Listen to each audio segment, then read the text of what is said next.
Hello everyone, welcome to my channel ABC Gyan Pravah. आज मैं class 2 के बच्चों के लिए हिंदी ग्रामर से विराम चिन्ह विषय से संबंधित कुछ अभ्यास कार्य शेयर करने जा रही हूँ।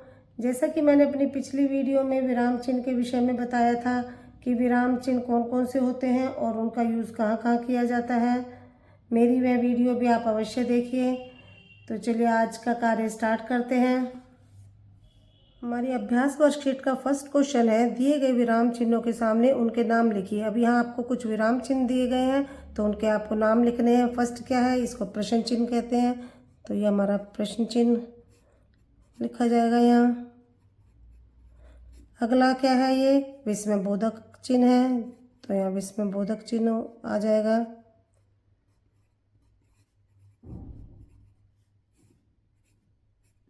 अगला क्या है, ये अल्प विराम का चिन्ह है, तो यहाँ हम अल्प विराम लिख देंगे। अगला क्या है, ये पूर्ण विराम है। हमारा अगला क्वेश्चन है, वाक्यों को पढ़कर दिए गए उचित विराम चिन्ह पर सर्कल लगाइए। अब यहाँ वाक्य पढ़कर उचित विराम चिन्ह पर आपको गोला लगाना है। पहला देखिए, सीमा पुस्तक पढ़ती है, ये हमारा एक सामान्य सा वाक्य है, तो इसके लिए हम प्रश्न चिन्ह करेंगे। अल्प विराम यूज होगा या हमारा पूर्ण विराम होगा, तो इसमें हम पूर्ण विराम लगाएंगे लास्ट में, तो इस पर सर्कल हो जाएगा। दूसरा है, क्या तुमने अपना गृह कार्य कर लिया, इसमें आपका विस्मयबोधक चिन्ह आएगा, प्रश्न चिन्ह आएगा या पूर्ण विराम आएगा। तो इसमें आप प्रश्न पूछ रहे हैं तो इसमें हम प्रश्न चिन्ह का प्रयोग करेंगे लास्ट में, तो इस पर सर्कल कर देंगे।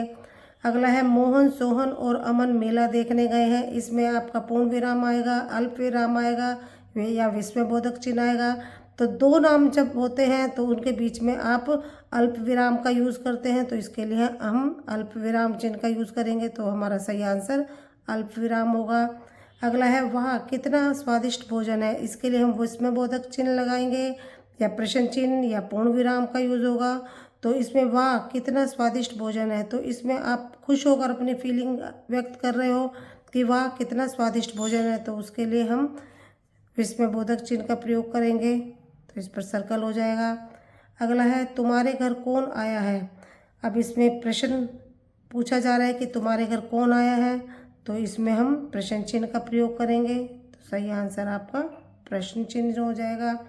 अगला है, आकाश पुस्तक पढ़ रहा है, इसमें हम प्रश्न चिन्ह लगाएंगे या पूर्ण विराम या विस्मयबोधक चिन्ह आएगा। तो ये हमारा एक सामान्य सा वाक्य है, साधारण सा वाक्य है, तो इसमें हम पूर्ण विराम का यूज़ करेंगे। हमारा अगला प्रश्न है, सही मिलान कीजिए। अब यहाँ वाक्य पढ़कर इसमें कौन सा विराम चिन्ह आएगा, ये इससे सही मिलान करना है। पहला देखिए, आश्चर्य प्रकट करने के लिए हम कौन सा विराम चिन्ह का यूज़ करते हैं, विस्मयबोधक का करते हैं, तो इसमें इससे मैच हो जाएगा। अगला क्या है, वाक्य पूरा होने पर हम क्या लगाते हैं, वाक्य पूरा होने पर पूर्ण विराम का प्रयोग करते हैं। अगला है, प्रश्न पूछने पर प्रश्न चिन्ह लगाते हैं। थोड़ा रुकने के लिए हम कौन सा चिन्ह लगाते हैं, अल्प विराम लगाते हैं। अगला है, विराम का अर्थ क्या होता है, विराम का अर्थ होता है रुकना। हमारा अगला प्रश्न है, उचित स्थानों पर विराम चिन्हों का प्रयोग कर वाक्यों को दोबारा लिखो। अब इसमें वाक्य में आपको विराम चिन्हों का उचित जगह पर प्रयोग करके वाक्य को दोबारा लिखना है। पहला देखिए, आज बहुत गर्मी है, तो यह कैसा वाक्य है, एक साधारण वाक्य है, तो इसमें हम पूर्ण विराम का यूज़ करेंगे। तो इसको कैसे लिखेंगे, आज बहुत गर्मी है।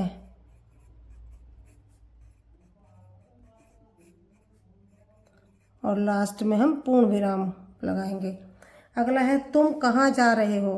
अब इसमें प्रश्न पूछा जा रहा है कि तुम कहाँ जा रहे हो, तो इसमें हम लास्ट में प्रश्न चिन्ह का प्रयोग करेंगे। तो इस वाक्य को किस तरह लिखा जाएगा, तुम कहाँ जा रहे हो,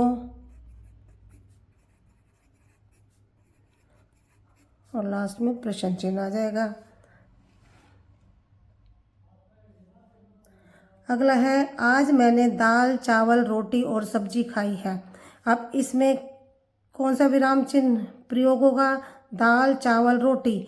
अब तीन शब्द के बीच में दाल चावल रोटी तीन चीज़ें हैं, तो इनके बीच में हम अल्प विराम लगाएंगे।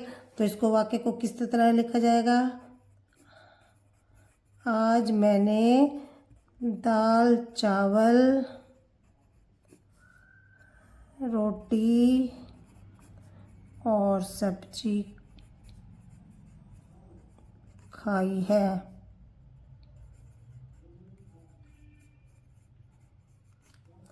तो यहाँ हमने दाल, चावल और रोटी के बीच में अल्प विराम का यूज़ किया है। अगला है अरे तुम कब आए हो। अब अरे ये आप थोड़ा आश्चर्य से पूछ रहे हो चौंक कर कि अरे तुम कब आए हो, तो अरे के बाद हम विस्मयबोधक चिन्ह लगाएंगे और लास्ट में तुम कब आए हो इसमें प्रश्न चिन्ह लगाया जाएगा। तो इसको कैसे लिखेंगे, अरे तुम कब आए हो, लास्ट में प्रश्न चिन्ह। अगला है माँ बाजार जा रही है। अब ये कैसा सेंटेंस है, कैसा वाक्य है, ये सिंपल सेंटेंस है, साधारण वाक्य है। तो इसको हम लास्ट में पूर्ण विराम लगाएंगे। तो इसको कैसे लिखा जाएगा, माँ बाजार जा रही है और लास्ट में पूर्ण विराम। हमारा अगला प्रश्न है वाक्यों में सही विराम चिन्हों का ध्यान रखते हुए सही या गलत का चिन्ह लगाइए। अब वाक्य को ध्यान से पढ़िए और सही विराम चिन्ह लगाते हुए सही या गलत का निशान लगाइए कि सही जगह विराम चिन्ह लगे हैं या नहीं। तो पहला देखिए, सीमा, रेनू, गीता और रेखा मेरी सहेलियां हैं। अब यहाँ 3 नाम दिए गए हैं तो इसके बीच में आपने अल्प विराम का यूज़ किया है, तो ये वाक्य हमारा सही है और लास्ट में पूर्ण विराम है, तो यहाँ हम सही का निशान लगा देंगे। अगला है क्या तुम मेरी पेंसिल लोगे। अब इस वाक्य में प्रश्न पूछा जा रहा है और लास्ट में पूर्ण विराम का यूज़ किया गया, तो ये वाक्य गलत है हमारा, तो यहाँ हम गलत का चिन्ह लगाएंगे। अगला चलो मेला देखने चले। अब चलो के बाद थोड़ा सा रुका जा रहा है तो हमने अल्प विराम लगाया है, मेला देखने चले लास्ट में पूर्ण विराम लगाया है, तो ये हमारा वाक्य सही है, तो इसमें सही का निशान आ जाएगा। अगला है क्या पृथ्वी गोल है। अब इसमें आपने पूर्ण विराम लगाया है, ये प्रश्न पूछा गया है तो इसलिए अब हमारा वाक्य गलत है। अगला शाबाश तुमने तो कमाल कर दिया। अब यह शाबाश, शाबाश के पीछे विस्मयबोधक का यूज़ होता है, तो ये वाक्य हमारा सही है। अगला है तुम्हारा घर कहाँ है। अब इसमें प्रश्न पूछा गया है और लास्ट में प्रश्न चिन्ह लगाया गया, तो ये भी वाक्य हमारा सही है। अगला है मैं आगरा, मथुरा और वृंदावन घूमने जाऊंगा। अब 2 ये जगह दी गई हैं, आगरा, मथुरा, तो इसके बीच में हमारा अल्प विराम आना चाहिए, तो इस तरह हमारा ये वाक्य गलत है, तो यहाँ गलत का चिन्ह आ जाएगा। तो that's all friend, I hope आज की वीडियो बच्चों के लिए हेल्पफुल होगी। वीडियो अच्छी लगे या बच्चों के लिए हेल्पफुल लगी हो तो प्लीज़ इसे लाइक, शेयर और सब्सक्राइब अवश्य करें। मिलते हैं अपने नेक्स्ट वीडियो के साथ।